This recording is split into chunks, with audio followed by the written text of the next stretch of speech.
আজকের এই খুতবায় আমি বেশি লম্বা করব না, যদিও কথা অনেক। আমি মাত্র 3টা পয়েন্ট আপনার কাছে তুলে ধরব, যতটুকু সময়ের মধ্যে ভূমিকা ছাড়াই আমি আপনার কাছে পেশ করি।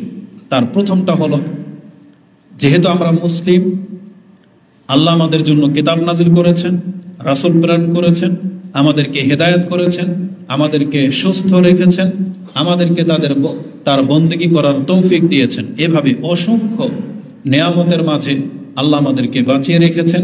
তাই প্রতিনিয়ত এটা আমাদের কর্তব্য, দায়িত্ব বটে, এটা আল্লাহর হক যে আমরা তার শুকরিয়া আদায় করব।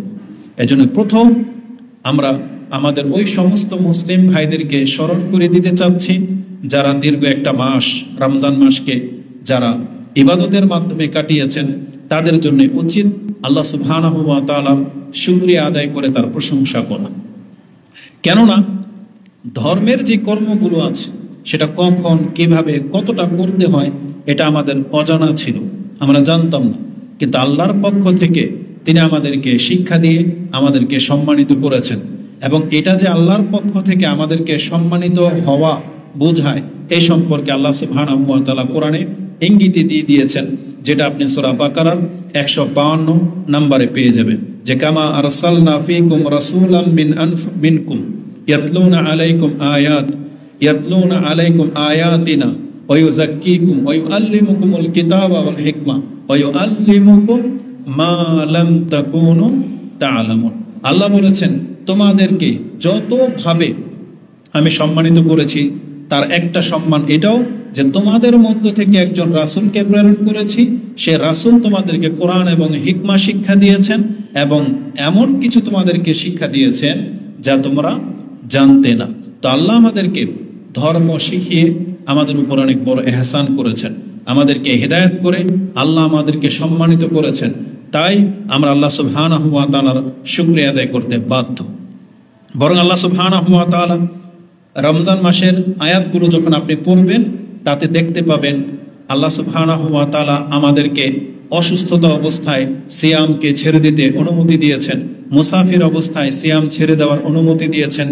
এইভাবে আল্লাহ সুবহানাহু ওয়া তাআলা বিস্তারিত বলে দিয়ে আমাদেরকে জানিয়ে দিয়েছেন, ইউরিদুল্লাহু বিকুমুল ইউসরা ওয়ালা ইউরিদু বিকুমুল উসর। আল্লাহ চায় তোমাদের জন্য সহজ করতে, তিনি তোমাদের জন্য কোনো কিছুকে কঠিন করতে চান না। তো যেই আল্লাহ আমাদেরকে হেদায়েত করেছেন, ধর্মের পূর্ণাঙ্গ শিক্ষা আমাদেরকে দিয়েছেন, আমাদের জন্য আমাদের ইবাদতগুলোকে বোঝা শুরু করেননি, বরং সহজ করেছেন। তাই আমরা আল্লাহর প্রশংসা করি, আমরা বলি আল্লাহু আকবার, আল্লাহু আকবার, আল্লাহু আকবার, লা ইলাহা ইল্লাল্লাহু, আল্লাহু আকবার, আল্লাহু আকবার, ওয়ালিল্লাহিল হামদ। যেহেতু আল্লাহ সুবহানাহু ওয়া তাআলা আমাদেরকে তার প্রশংসা করতে বলেছেন, এজন্য আমরা তার প্রশংসা করি। আলহামদুলিল্লাহিল্লাযী বিনি'মাতিহি তাতিম্মুস সালিহাত হামদান কাসীরান তাইয়িবান মুবারাকান ফি কামা ইউহিব্বু রাব্বুনা ওয়া ইয়ারদা। যেভাবে আল্লাহ সুবহানাহু ওয়া তাআলা প্রশংসার মাধ্যমে সন্তুষ্ট হন, আমরা ওই রকমেরই আল্লাহর প্রশংসা জ্ঞাপন করতেছি, আমরা তার প্রশংসা সবসময় করে যাব। আল্লাহ তুমি আমাদেরকে তৌফিক দান করো। আরেকটি ব্যাপার হলো, কেন আমরা আল্লাহ সুবহানাহু ওয়া তাআলার প্রশংসা করব? কেননা আমরা যা কিছু করতেছি, আপনি জেনে নেন আল্লাহর পক্ষ থেকে তিনি সেগুলোকে সংরক্ষণ রাখার ব্যবস্থা করেছেন। আপনি যতবার সুবহানাল্লাহ বলেন, আলহামদুলিল্লাহ বলেন, আল্লাহু আকবার বলতেছেন, রাস্তা থেকে কখন কোনো কষ্টদায়ক বস্তু তুলে ফেলে দিচ্ছেন, আপনার অন্তরে কখন ভালো কিছুর চিন্তা জাগে, কত টাকা দান করলেন, কত ওয়াক্ত সালাত আদায় করলেন, এগুলো আমাদের কারো নলেজে থাকে না। কিন্তু আল্লাহ সুবহানাহু ওয়া তাআলা প্রত্যেকটি ভালো কাজ তিনি লিখে রাখার ব্যবস্থা করেছেন। কেন? যাতে করে আল্লাহ বলেছেন ইউওয়াফিয়াহা ইয়াহা, যাতে করে আমি তাদেরকে এর পরিপূর্ণ বদলা দিতে পারি। অতএব আমরা যে ভালো কাজগুলো করতেছি, এটা আল্লাহর পক্ষ থেকে সংরক্ষণ রাখার ব্যবস্থা আল্লাহ করেছেন। এবং আল্লাহ সুবহানাহু ওয়া তাআলা তিনি আমাদেরকে এটাও জানিয়েছেন, যারা নিজেকে ভালো কাজের মধ্যে পাচ্ছ, তোমার দায়িত্ব কর্তব্য হলো আল্লাহর প্রশংসা করা। আল্লাহ সুবহানাহু ওয়া তাআলার এই বাক্যটি হাদিসে কুদসিতে রয়েছে। ইমাম মুসলিম তিনি তার কিতাবুল বিররি ওয়াস সিলার মধ্যে হাদিসটা এনেছেন 6466-তে।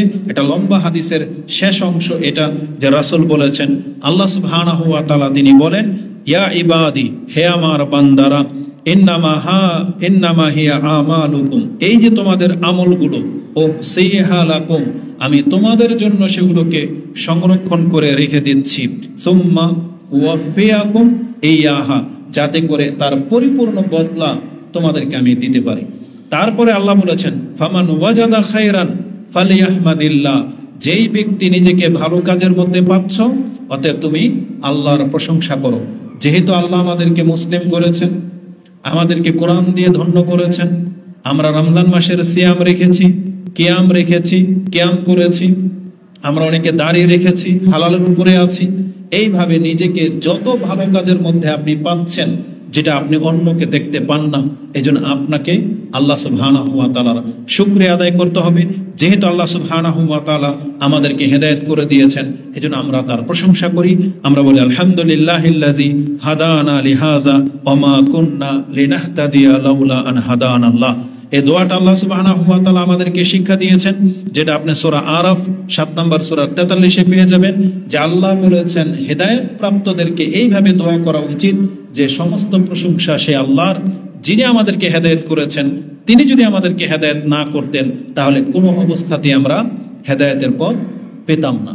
এজন্য আমাদেরকে আল্লাহ সুবহানাহু ওয়া তাআলার শুকরিয়া আদায় করতে হবে। তৃতীয়ত যে কারণে আমরা আল্লাহ সুবহানাহু ওয়া তাআলার শুকরিয়া আদায় করব, তা হলো তিনি আমাদের উপরে যত বেশি অনুগ্রহ করেছেন এবং করবেন, আল্লাহ সুবহানাহু ওয়া তাআলার এই অনুগ্রহগুলোকে আমি আর আপনি কোনো অবস্থাতেই চুকানোর ক্ষমতা রাখি না। কিন্তু আল্লাহ এত মহান, তিনি এত মর্যাদাবান, যে তিনি ভালো করেই জানেন যে আমার বান্দা আমার অনুগ্রহ কোনোদিন চুকাতে পারবে না। তাই আল্লাহ সুবহানাহু ওয়া তাআলা নিজের পক্ষ থেকে একটা বাক্য আমাদেরকে শিক্ষা দিয়েছেন, যে কোনো ব্যক্তি দুনিয়ার সবচেয়ে বড় নেয়ামত যদি পেয়ে যায়, এমন কি তাকে জান্নাত দেওয়া হবে, জান্নাতের সবচেয়ে সুউচ্চ স্থান দেওয়া হবে, সমস্ত নেয়ামত তাকে পূর্ণ করে দেওয়া হবে। আল্লাহ বলেছেন সেই জান্নাতের নেয়ামতের হক পর্যন্ত আদায় হয়ে যাবে যদি এই বান্দা একটা বাক্য বলে, আর সেটা হচ্ছে আলহামদুলিল্লাহ। আল্লাহ সুবহানাহু ওয়া তাআলা যিনি এই আলহামদুলিল্লাহ বাক্য দিয়ে পুরো পৃথিবীর মালিক করে দেওয়া হবে যাকে, সেও যদি আলহামদুলিল্লাহ বলে, তাহলে এই পুরো পৃথিবীর নেয়ামত আল্লাহর আলহামদুলিল্লাহ বাক্যের কাছে ছোট হয়ে যাবে। তা আমরা সেই সত্তার প্রশংসা করি। আমরা বলি আল্লাহু আকবার, আল্লাহু আকবার, আল্লাহু আকবার, লা ইলাহা ইল্লাল্লাহু, আল্লাহু আকবার, আল্লাহু আকবার, ওয়ালিল্লাহিল হামদ। এই জন্য দেখা যায় যে এই ঈদের চাঁদ উঠে গেলেই তারপর থেকেই আল্লাহ সুবহানাহু ওয়া তাআলার এভাবে তাকবীর পাঠ করা হয়ে থাকে। তাই আমরা আল্লাহ সুবহানাহু ওয়া তাআলার তাকবীর পাঠ করেছি এবং তার প্রশংসার মাধ্যমে তার শুকরিয়া আদায় করার চেষ্টা করেছি। এবার আসুন দ্বিতীয় বিষয় যেটা থাকবে খুতবার মূল বিষয়, সেটা হচ্ছে যেহেতু রমজান মাস আমাদের কাছ থেকে বিদায় নিয়েছে, এখন আমাদের উচিত আল্লাহ সুবহানাহু ওয়া তাআলাকে বাকি দিনগুলোতে স্মরণ রাখা। কারণ এটা পসিবল রয়েছে, বা এটা সাধারণত মানুষের ফিতরতে রয়েছে, যে মানুষ একটা সময় গিয়ে উদাসীন হয়ে যায়। আর আমাদেরকে জানানো হয়েছে যে রমজান মাসে শয়তান আবদ্ধ ছিল, বন্দী ছিল, সে আবার মুক্ত হয়ে গেছে এবং আবার পৃথিবীর মানুষকে গুমরাহ করা হবে, সে নিজে মানুষকে তার দলের দিকে ডাকবে। এখন এহেন পরিস্থিতিতে মানুষ আবার গাফলিতের দিকে চলে যাবে, এটাই স্বাভাবিক। তাই আল্লাহ সুবহানাহু ওয়া তাআলা আমাদেরকে তালকিন করেছেন আমরা যেন আল্লাহকে ভুলে না যাই। 1 মাস তিনি আমাদেরকে ট্রেনিং দিয়েছেন, 1 মাস আমাদেরকে অভ্যস্ত করিয়েছেন, এবং বাকি দিনগুলো যেন এভাবেই আমরা তার শুকরিয়া আদায় করতে পারি, তার বন্দেগী করতে পারি, তাকে ভয় করে চলতে পারি। এজন্য আল্লাহ আমাদেরকে বিশেষভাবে তালকিন করেছেন। বিশেষ করে আপনি কোরআন পড়লে দেখতে পাবেন, সবচেয়ে বড় ইবাদতগুলো যখন শেষ হয়ে যায়, বড় গ্যাদারিং থেকে মানুষ যখন মুক্ত হয়, তখন আল্লাহর পক্ষ থেকে সবচেয়ে জোরালোভাবে তাকে যে আদেশ করা হয়েছে সেটা হচ্ছে আল্লাহকে স্মরণ করা। আল্লাহ বলছে তুমি আমাকে ভুলে যেও না। যেমন আপনি পেয়ে যাবেন সূরা বাকারাতে আপনি পেয়ে যাবেন আল্লাহ সুবহানাহু ওয়া তাআলা হজ থেকে যারা হজ করে ফিরে আসে, মানে হজের মূল কাজ যখন শেষ হয়ে যায়, তখন আল্লাহ তাদেরকে আদেশ করেছেন, ফাইজা কাদাইতুম মানাসিকাকুম ফাযকুরুল্লাহা কাযিকরিকুম আবাআকুম আও আশাদ্দা যিকরা। যখন আরাফার ময়দান থেকে তোমরা মিনাতে আসবে, মুজদালেফার পরে মিনা, 10 তারিখে যখন পাথর মারা শেষ, তাওয়াফ করা শেষ, সব কিছু হজের মূল কাজ শেষ, বাকি 3 দিন মিনাতে অবস্থান করতে হয়। সেখানে সালাত আদায় করবেন আর ঘুমাবেন, আর কোনো কাজ নাই। সেখানে মানুষ দুনিয়াবি পেঁচাল পারে, বাপদাদার বংশের অমুক তমুক এগুলো নিয়ে তারা সব সময় মেতে থাকতো, কার কি কৃতিত্ব আছে, কার বাপদাদার কি ক্ষমতা, সেগুলো নিয়ে তারা আলোচনা করত। আল্লাহ বলেছেন হেদায়েত পাওয়ার পরে এখন আর কোনো বাপদাদার কোনো প্রশংসা চলবে না, এখন কেবলমাত্র আল্লাহর বরত্বের কথা চলবে। ফাযকুরুল্লাহ কাযিকরিকুম আবাআকুম, এজন্য বলেছেন তোমরা তোমাদের বাপদাদাকে যেভাবে স্মরণ করো আল্লাহকে ওইভাবে স্মরণ করো, আও আশাদ্দা যিকরা, বরং আল্লাহকে অধিক মাত্রায় তোমরা স্মরণ করো। ঠিক একই গ্যাদারিং এই জুমার নামাজের পরেও কিন্তু এই কথাটাই রয়েছে। আল্লাহ সুবহানাহু ওয়া তাআলা আমাদেরকে জানিয়েছেন ফাইজা কাদাইতুম, আল্লাহ বলেছেন ফাইজা কুদিয়াতিস সালাতু ফান্তাশিরু ফিল আরদ ওয়াবতাগু মিন ফাদলিল্লাহ ওয়াযকুরুল্লাহা কাসীরান লাআল্লাকুম তুফলিহুন। তোমরা যখন নামাজ থেকে ফারেগ হয়ে যাবে আবার জমিনে ছড়িয়ে পড়বে, সেখানে গিয়ে কিন্তু আল্লাহকে ভুলে যাবে না, বরং আল্লাহকে অধিক মাত্রায় স্মরণ করবে। এটা যারা করতে পারে আল্লাহ বলেছেন এরা হচ্ছে ফালাহ, মুক্তিপ্রাপ্ত দল, এরা হচ্ছে সফল কাম হয়ে যাওয়া ব্যক্তি।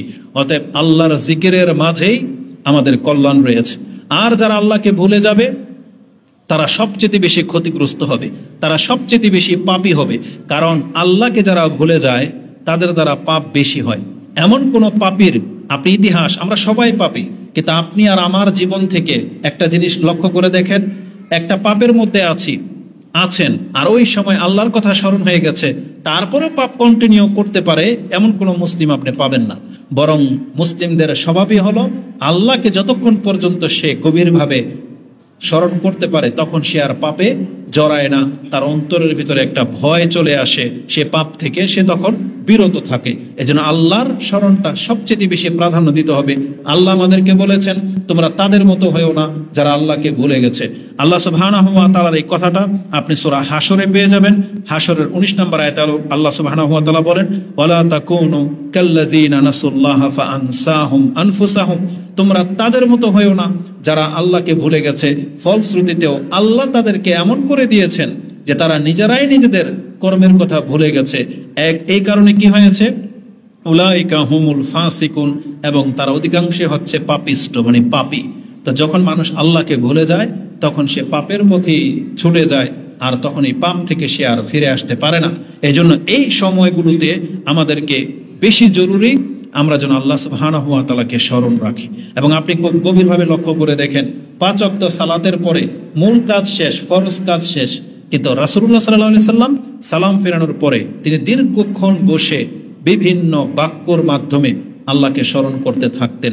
যদিও জোহর শেষ, আসরের সময় কিন্তু আবার আপনি মসজিদে আসবেন, কিন্তু দেখেন 5 ওয়াক্ত নামাজের প্রত্যেক সালামের পর আবার দীর্ঘক্ষণ জিকির রয়েছে, যাতে করে মানুষ সব সময় একটা কল্যাণকর অবস্থায় থাকতে পারে, একটা ইবাদতের পরে আরেকটা ইবাদতে যেন ব্যস্ত থাকে। এটাই আল্লাহ সুবহানাহু ওয়া তাআলা চেয়েছেন। তো আল্লাহর জিকির, আল্লাহর স্মরণ, এটাই হচ্ছে সবচেয়ে বড় ব্যাপার। আর যারা আল্লাহকে ভুলে যাবে তাদের ফলশ্রুতিতে আল্লাহ তাদের সম্পর্কে কোরআনে অসংখ্য কথা বলেছেন।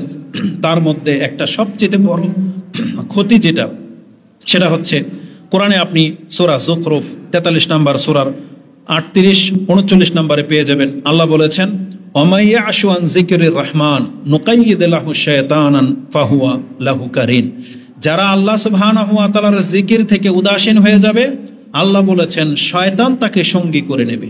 কারণ এই পৃথিবীতে 2টা পথ এবং 2টা শক্তি কাজ করে যাচ্ছে। এক হচ্ছে সঠিক পথ এবং আল্লাহর প্রদত্ত ফেরেশতা কর্তৃক আমাদের ভালো চিন্তা জাগে, আরেকটা হচ্ছে শয়তানের পথ, সেখানে খারাপ চিন্তাটা প্রাধান্য পেয়ে যায়। তাহলে যার অন্তরের মধ্যে আল্লাহর চিন্তা থাকবে তার অন্তরে শয়তান ওয়াসওয়াসা সৃষ্টি করতে ততটা পারে না। কারণ আল্লাহ বলেছেন ইন্না ইবাদি লাইসা লাকা আলাইহিম সুলতান, আমার যারা বান্দা হবে শয়তান, আমার এই বান্দার উপরে তোমার কোনো প্রভাব খাটবে না। এই জন্য যারা আল্লাহকে ভুলে যাবে তাদের উপরে শয়তান চড়াও হয়ে যাবে আর শয়তানের সঙ্গী করে নেবে। আল্লাহ এই কথাটাই বলেছেন ওমাইয়া আশু আন যিকরির রহমানি নুকাইয়িদ লাহু শায়তানান ফাহুয়া লাহু কারিন, এই শয়তান তার সঙ্গী হয়ে যায়। এবং আল্লাহ বলেন ওয়া ইন্নাহুম লা ইয়াসুদ্দুনাহুম আনিস সাবিলি, তারা শয়তানরা মানুষদেরকে আল্লাহর পথ থেকে সরিয়ে রাখে। ওয়াহসাবুনা, কিন্তু এই মুসলিম মনে করতে থাকে কি আন্নাহুম মুহতাদুন, আমি তো হক পথে আছি, এই তো রমজান মাসে সিয়াম রেখেছি, এই তো কিয়াম করেছি, এখন ঈদের দিন, একটা আনন্দ ফুর্তির দিন। দেখা যাবে যে আজকে ঈদের দিন, কালকে রাত সারা রাত এই মেহেন্দি লাগিয়ে মহিলারা নষ্ট করেছে, আড্ডাবাজি করে নষ্ট করেছে, ওই ফজরের সালাতের পূর্বে গিয়ে ঘুমিয়েছে, ফজর মিস। ঈদের প্রস্তুতির জন্য সেমাই বানাবে, সবকিছু সে প্রস্তুতি নিচ্ছে, কিন্তু তার নামাজ মিস। যুবকদের অবস্থা দেখেন, ও রাত ভরে পটকা ফুটাবে, ও ঈদের জন্য ব্যান্ড পার্টি করেছে, এটা করবে সেটা করবে, কিন্তু তার মূল বেসিক যেটা সেটা সে ভুলে গেছে মাত্র একদিনের ব্যবধানে। আরে আম পাবলিক কি বলবো, আমাদের দেশের হুজুর সমাজ ধর্ম নিয়ে করে তামসা। আপনি সেহারির সময় শেষ সময় বলতেছে আর মাত্র 3 মিনিট, 5 মিনিট, 3 মিনিট, তারপরে আজান দিয়ে দিল। আজান হলো সর্বশেষ সেহারির কয়টা বাজে আজান হয়েছে? 4:40 ধরে নেন। কিন্তু তার পরের দিনে ডিক্লেয়ার দিয়ে দিবে যে আগামীকাল থেকে জামাত হবে 5:30টায়, আজান হবে 5টায়। জেনে শুনে আপনি 20 মিনিট ঢিলাই করে দিলেন। কেন? যেখানে আমাদের দেশের ধর্মীয় হুজুরাই যদি ধর্ম নিয়ে তামসা করে, তাদের মধ্যেই যদি চেঞ্জিং চলে আসে একদিনের ব্যবধানে, তাহলে আমাদের জনসাধারণের কেন চেঞ্জিং আসবে না? এটাই তার বাস্তব উদাহরণ। তবে যারা কল্যাণের পথে আছেন, তারা আল্লাহ সুবহানাহু ওয়া তাআলার দ্বীনটাকে শক্ত করে ধরার চেষ্টা করেন, আল্লাহকে ভুলে যেয়েন না, তাহলে কিন্তু শয়তান আমাদেরকে নিয়ে নেবে। আল্লাহ বলেছেন কতদিন পর্যন্ত? হাত্তা ইযা জাআনা ক্বালা ইয়া লাইতা বাইনি ওয়া বাইনাকা বু'দাল মাশরিকাইনি ফাবিসাল কারিন। সে যখন এই শয়তানের সঙ্গী হয়ে কিয়ামতের মাঠে উঠবে, সে তার পাশে সেই শয়তানকে সে দেখতে পাবে, যার সঙ্গী হয়ে সে চলতো, যার সাথে জুয়া খেলতো, যার সাথে জেনায় লিপ্ত হয়েছে, যার সাথে সে নামাজ ছেড়ে দিয়ে খেলতামশায় লিপ্ত হয়েছে, সেই ব্যক্তিদেরকে তার পাশে পাবে, শয়তানকেও পাবে। কিন্তু সেই দিন সে বলবে, ইয়া লাইতানি, হায় আমার দুর্ভোগ, যদি এই ব্যক্তির মাঝে আর আমার মাঝে ওই রকমের দূরত্ব তৈরি হয়ে যেত যতটা দূরত্ব পূর্ব এবং পশ্চিমের মাঝে রয়েছে। পূর্ব আর পশ্চিমকে কি একসাথে লাগাইতে পারবে? লাগাইতে পারবে না। প্রত্যেকটা পাপী সেদিন চাইবে যার সাথে সে পাপ করেছে তার থেকে যেন এতটা দূরে সে অবস্থান করতে পারে। কিন্তু একজন আরেকজনকে দোষারোপ করে কোনো কাজ হবে? আল্লাহ সুবহানাহু ওয়া তাআলা বলে দিয়েছেন, ওয়ালা ইয়ানফাউকুমুল ইয়াউম, আজকে এই দোষারোপ করা, আজকে তোমারও কোনো ফায়দা হবে না, তারও কোনো ফায়দা হবে না। কোনো পাপীকে সেই দিন ছেড়ে দেওয়া হবে না, যে শয়তানকে শাস্তি দেওয়া হবে আর তাকে ছেড়ে দেওয়া হবে। আল্লাহ বলছেন না, ইন্না ওয়ালা ইয়ানফাউকুমুল ইয়াউম ইয যালামতুম, যেহেতু তোমরা দুজনেই জালেম ছিলা, আন্নাকুম ফিল আযাবি মুশতারিকুন, তাহলে আজকে পাপের ক্ষেত্রেও একসাথে ছিল, আজকে শাস্তির ক্ষেত্রেও তোমরা একসাথে শাস্তি ভোগ করবে। এই জন্য মোটেও উচিত নয়। আমাদেরকে আল্লাহ সুবহানাহু ওয়া তাআলাকে স্মরণ রাখতেই হবে। আমরা আল্লাহর কাছে দোয়া করি, আল্লাহুম্মা আইন্না আলা যিকরিকা ওয়া শুকরিকা ওয়া হুসনি ইবাদাতিকা। এটা প্রত্যেক 5 ওয়াক্ত নামাজের সালাম ফিরানোর আগে অথবা পরে না বলা পর্যন্ত আপনি উঠবেন না।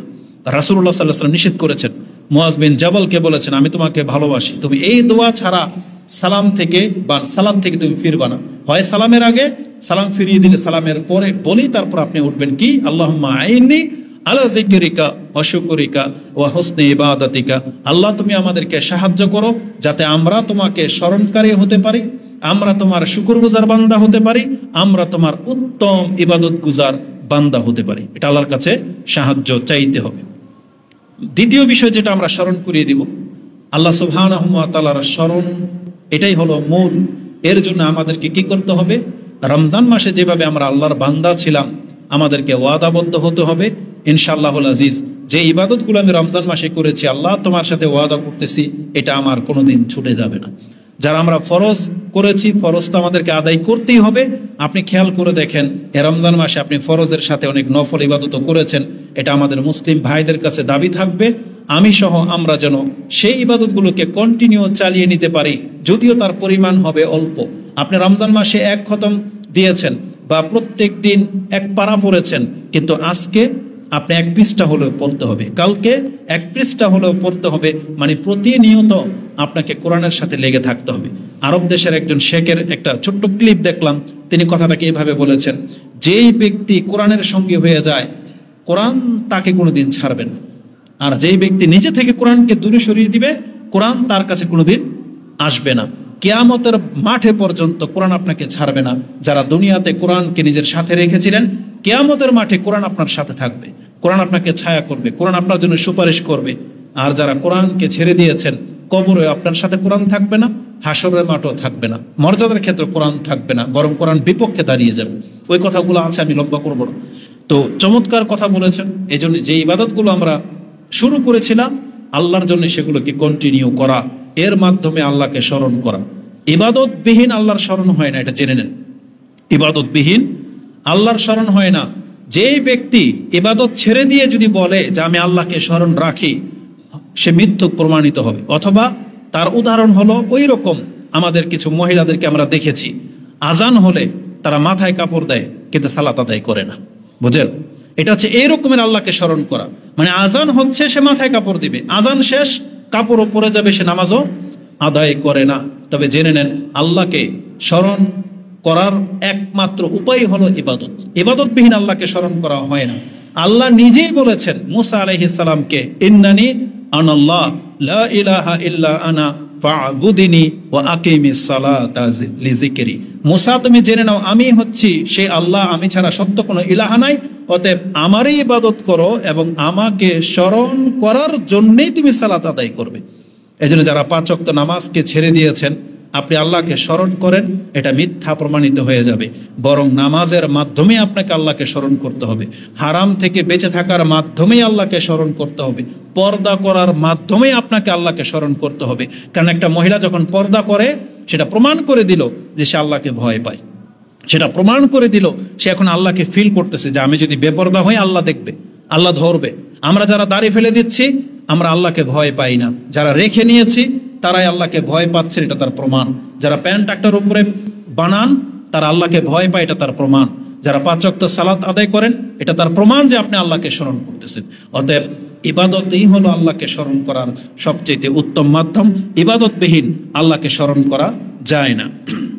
আল্লাহ সুবহানাহু ওয়া তাআলাকে স্মরণ করার ক্ষেত্রে আল্লাহ আমাদেরকে ইবাদত করার জন্যই পাঠিয়েছেন। এটা শুধু রমজান মাসের জন্য খাস ছিল না। সে আয়াত আপনারা জানেন, আমরা বহুবার বলেছি। সূরা আয-যারিয়াত 11 নম্বর সূরা 56 নম্বর আয়াতে আল্লাহ কেন আমাদেরকে সৃষ্টি করেছেন জানিয়ে দিয়েছেন যে ওমা খালাকতুল জিন্না ওয়াল ইনসা ইল্লা লিয়াবুদুন, আমি জিন এবং ইনসানকে অন্য কোনো উদ্দেশ্যে সৃষ্টি করিনি, শুধুমাত্র একটা উদ্দেশ্য, যে তারা আমার গোলামি করবে। এছাড়া আল্লাহ বলছেন মা উরিদু মিনহুম মির রিজকিন ওয়া মা উরিদু আইয়ুতিমুন ইন্নাল্লাহা হুয়ার রাজ্জাকু যুল কুওয়াতিল মাতিন। আল্লাহই তো হচ্ছেন রাজ্জাক, তিনি ক্ষমতাবান, তিনি স্বয়ং সম্পূর্ণ। তিনি তোমাদের কাছ থেকে রিজিক পাওয়ার জন্য তোমাদেরকে সৃষ্টি করেন নাই, বরং তোমাদেরকে সৃষ্টি করা হয়েছে তার ইবাদত করার জন্য। তাহলে এই ইবাদত শুধু রমজান মাসের জন্য খাস না, বরং যতদিন পর্যন্ত আমাদের দেহে প্রাণ আছে ততদিন পর্যন্ত আমাদের উপরে দায়িত্ব যে আমরা আল্লাহর গোলামি করেই যেতে হবে। কারণ আল্লাহ বলেছেন ওয়াবুদু রাব্বাকা হাত্তা ইয়াতিয়াকাল ইয়াকিন, তুমি তোমার রবের বন্দেগীতে লিপ্ত থাকো যতক্ষণ পর্যন্ত মালাকুল মউত তোমার সামনে উপস্থিত না হচ্ছে। এই জন্য এটা শুধু রমজান মাস কেন্দ্রিক না, আমাদেরকে মরার আগ পর্যন্ত আমাদেরকে ইবাদত চালিয়ে যেতে হবে। যে আয়াতটা আপনি সূরা আল হিজর 15 নম্বর সূরার সর্বশেষ নম্বর আয়াতে পেয়ে যাবেন। এবং জেনে নেন, ইমানদারদের একটা গুণ রাসূলুল্লাহ সাল্লাল্লাহু আলাইহি সাল্লাম ব্যক্ত করেছেন যে ইমানের স্বাদ আছে। কে পাবে সেই স্বাদ? যেই ব্যক্তির অন্তরের মধ্যে 3টা গুণ আছে, বা যেই ব্যক্তির মাঝে 3টা গুণ পাওয়া যাবে, এই ব্যক্তি ইমানের স্বাদ পেয়েছে, পাবে, এটা রাসূল বলেছেন।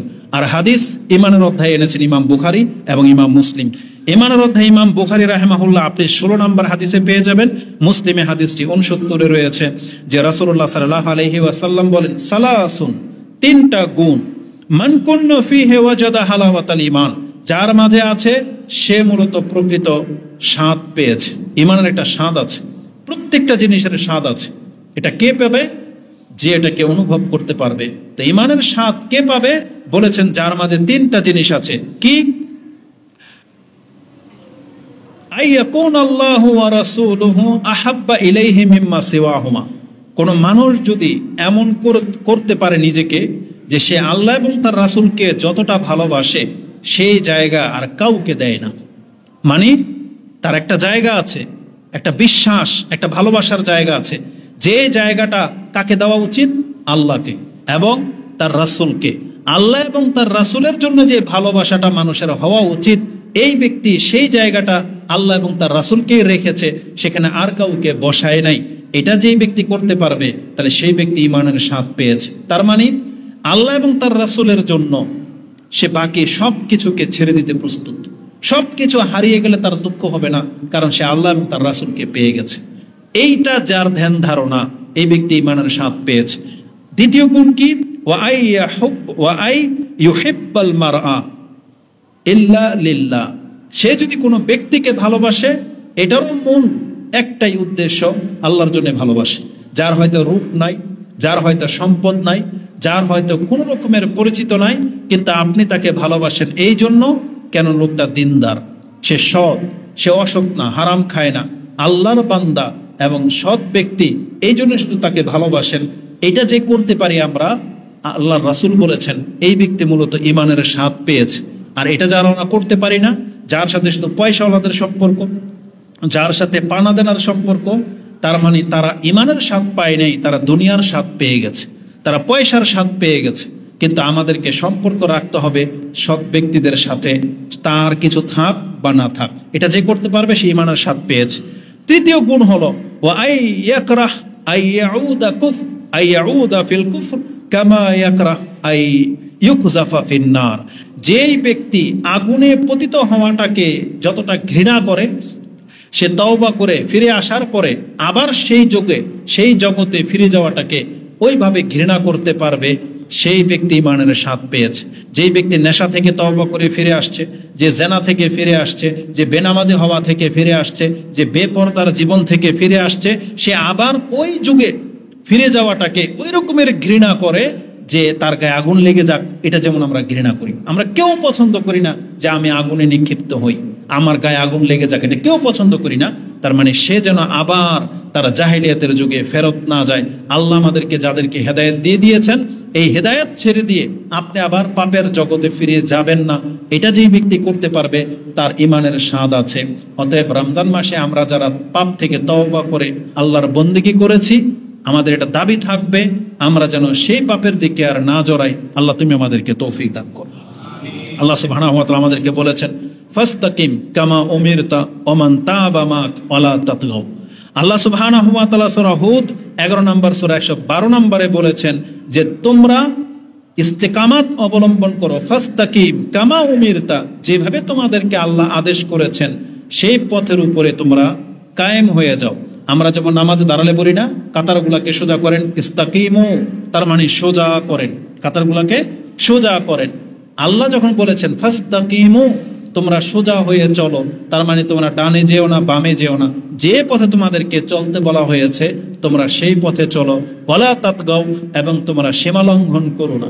আজকে মুসলিম হয়ে আপনি সীমা লঙ্ঘন করবেন, এটা সরাসরি কোরআনের আয়াতের খেলাফ। যারা আনন্দের নামে বোম ফুটাবেন, যারা আনন্দের নামে নেশা করবেন, যারা আনন্দের নামে জেনা করবেন, নামাজ ছেড়ে দিবেন, বেপরদা হয়ে ঘুরবেন, এটা কি সীমা লঙ্ঘন। আল্লাহ বলছে ওয়ালা তাতগাও, তুমি সীমা লঙ্ঘন করো না আল্লাহর সাথে, এটা আল্লাহ আমাদেরকে নিষেধ করেছেন। অতএব রমজান মাসে আমরা আল্লাহ সুবহানাহু ওয়া তাআলার যে পথ ধরে নিয়েছিলাম, আমাদেরকে সেই পথে ইস্তেকামাত লাগবে। ইবাদতের মধ্যে নিজেকে কন্টিনিউ রাখার আরেকটা কারণ আপনাকে বলে দিই, সেটা হচ্ছে কি জানেন, একজন মানুষ যখন সব সময় ভালো কাজে থাকবে আর ওই মুহূর্তে যদি মৃত্যু চলে আসে, তাহলে এটাই হবে তার জীবনের সর্বশেষ ভালো অবস্থা, আর এটার উপরে তার বিচার হবে। তার আগে সে কি ছিল এটা দেখা হবে না। ধরে নেন আমাদের মধ্যে এখানে অনেক ভাগ্যবান ব্যক্তি আছি, আবার অনেক হতভাগ্য থাকতে পারি। ভাগ্যবান কারা? যারা রমজান মাসের নেকির উপরে ছিল, ওই অবস্থায় যদি তার মৃত্যু চলে আসতো, এটা হচ্ছে ভাগ্যবান হওয়ার লক্ষণ। আজকে এই মুহূর্তে আমরা ইবাদত অবস্থায় আছি, আজকে যদি আমরা মরে যাই, এটা ভাগ্যবান হওয়ার লক্ষণ। আর আল্লাহর কাছে আমাদেরকে নিরাপত্তা কামনা করতে হবে। 2-1 দিন আগে মায়ানমার ভূমিকম্প হয়ে গেল, বলা হচ্ছে যে বাংলাদেশে হতে পারে। আমরা আল্লাহর কাছে দোয়া করে, আল্লাহ তুমি আমাদেরকে নিরাপত্তা দিয়ে দাও। ধরে নেন আল্লাহর ফয়সালা তো চূড়ান্ত, হবেই হবে, যদি হওয়ার থাকে। আমি আর আপনি সেখানে থাকবো, কিন্তু আমি আর আপনি যদি আল্লাহর বান্দার উপরে ঘুমাই, আসুক না মৃত্যু, কোনো ক্ষতি হবে? কিন্তু সে অবস্থায় যদি আমি আপনি আল্লাহর বান্দার রূপে না থাকি, তখন অনেক বড় ক্ষতি হয়ে যাবে। এজন্য সবসময় ভালো কাজে লেগে থাকাটাই বাঞ্ছনীয়। তারপরে মৃত্যু চলে আসলে আপনার আমার মৃত্যুটা সৌভাগ্যের মৃত্যু হবে। আর সবচেয়ে বড় ব্যাপার হলো, রাসূলুল্লাহ সাল্লাল্লাহু আলাইহি সাল্লামকে জিজ্ঞাসা করা হয়েছে আইয়ুল আমালি আহাব্বু ইলাল্লাহ, আল্লাহর কাছে কোন আমল সবচেয়ে পছন্দনীয়? রাসূল বলেছেন আদওয়ামুহু ওয়া ইন কাল্লা, আল্লাহ কোনো ব্যক্তির ওই আমলকে বেশি পছন্দ করেন যে আমলটা সে সব সময় করে। আজকে করেছে 10 দিন গ্যাপ, এমন আমলকে আল্লাহ পছন্দ করে না। আল্লাহ পছন্দ করে যে আমলটা আপনি প্রতিনিয়ত করেন, যদিও তার পরিমাণ অল্প। আপনি প্রতিনিয়ত দান করেন, যদি তার দানের মাত্রা খুব কম। আপনি প্রতিনিয়ত কোরআন পড়েন, যদিও 1 পৃষ্ঠা, আপনি প্রতিনিয়ত রাতের 2 রাকাত সালাত আদায় করেন, যদিও মাত্র 2 রাকাত, কিন্তু রমজান মাসে আপনি 8, 20 নিয়ে মারামারি করেছেন, 20 পড়েছেন জিদ করে, তার পরের দিন 1 রাকাতও নাই, এটা আল্লাহ সুবহানাহু ওয়া তাআলা পছন্দ করে না। অতএব রমজান মাসে যে ইবাদতগুলো করেছেন এটাকে কন্টিনিউ করার চেষ্টা করবেন। তারই ধারাবাহিকতায় এই যে শাবান মাসের, শাওয়াল মাসের 6টা সিয়াম আছে, সেটা রাখবেন। এটা আমরা জুমার খুতবায় আলোচনা করব। তা আমাদেরকে প্রতিনিয়ত সৎ কাজের উপরে লেগে থাকতে হবে। সৎ কাজের সবচেয়ে বড় বেনিফিট হলো, সৎ কাজের পরে যদি কারো মৃত্যু আসে, তার আগের পাপের হিসাব হবে না, বরং এই সৎ কাজের উপরে ভিত্তি করে আল্লাহ তাকে জান্নাত দিয়ে দিবেন।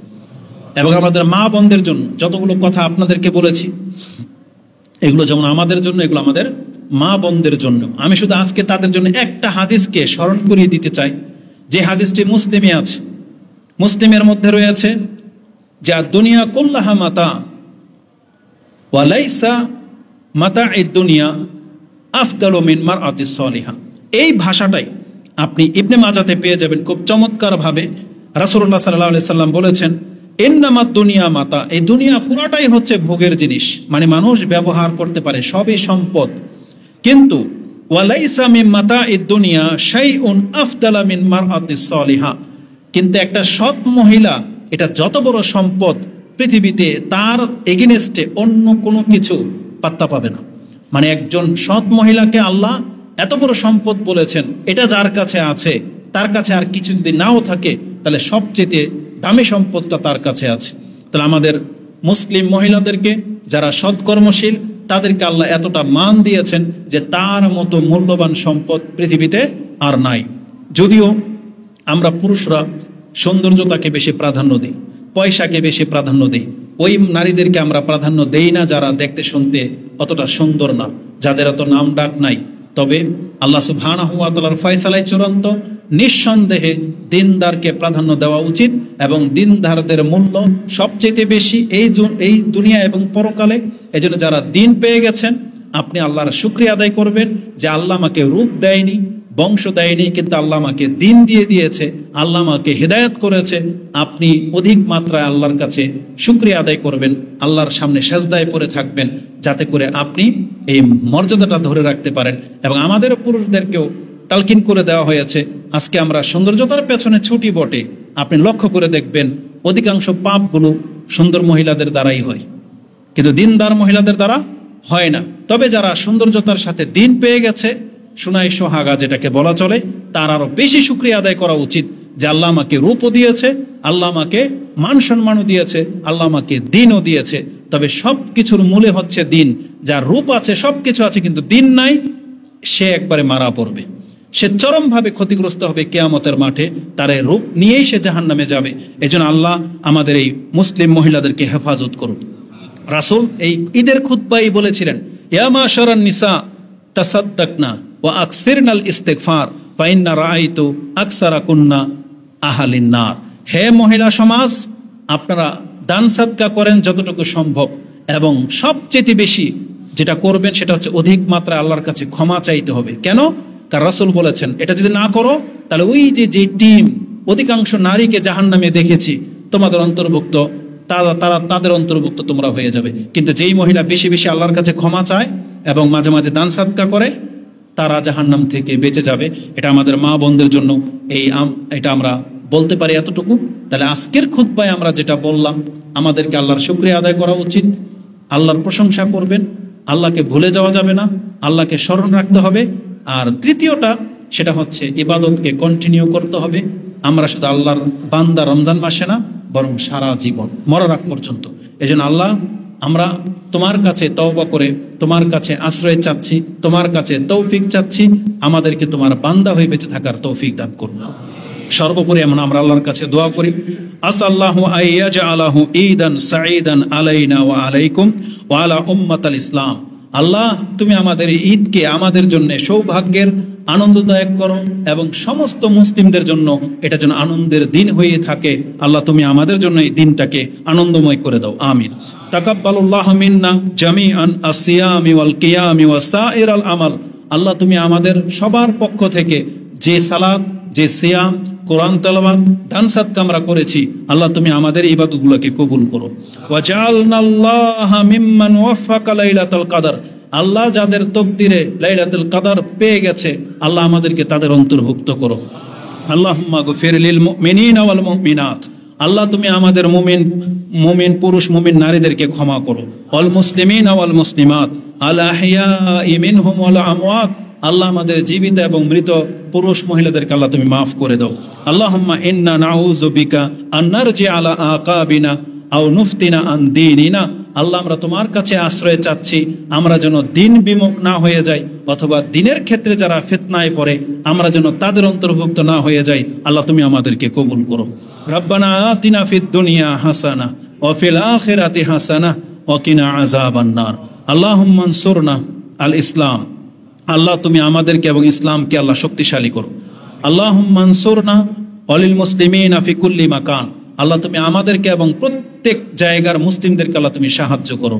বিশেষ করে ফিলিস্তিন এবং ভারতবর্ষে আমাদের মুসলিমদের উপরে যেভাবে এই আল্লাহর শত্রু যারা, মুসলিমদের শত্রু যারা, জালেমরা যেভাবে জুলুম করতেছে, আল্লাহ তুমি তাদেরকে এই জুলুম থেকে উদ্ধার করো এবং তাদের শহীদদেরকে আল্লাহ তুমি কবুল করো এবং তাদেরকে আল্লাহ তুমি শক্তিশালী করো।